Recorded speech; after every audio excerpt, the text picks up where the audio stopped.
Hi, so this is the part 2 for the COVID-19 dashboard formatting. In the previous video, we have done till here.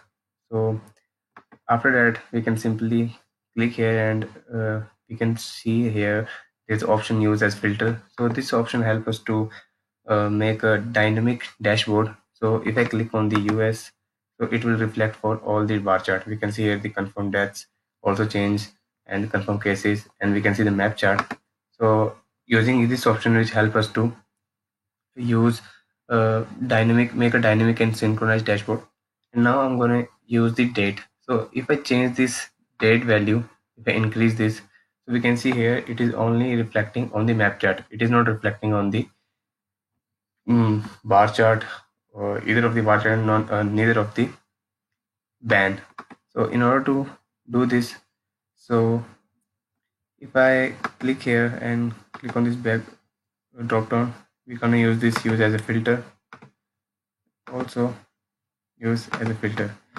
So what I'll do now, I'll click here, click on this drop down. Here's the synchronized option. Click on the synchronize and click on this drop down again, and again click on the synchronize.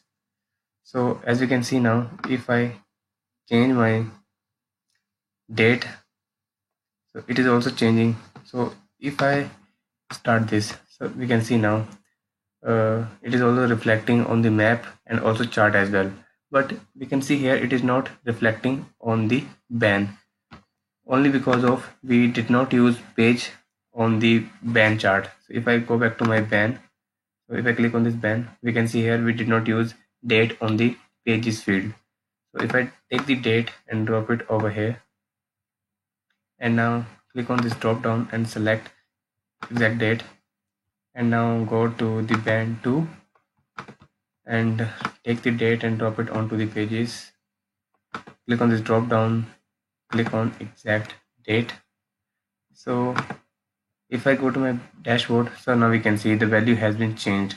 So if I run back and start again, we can see now the value of confirmed cases and the value of confirmed death is also changing according to the date. And we can see here the bar chart is also reflecting according to the date and according to the confirmed cases and the death on that particular date. So if I run this fast, so we can see now it is also changing as well, and we can see our dashboard is ready. So this is how we can create the dashboard in Tableau using these objects that we have here, horizontal, vertical, and also how to use page and how to make dynamic dashboard and synchronized.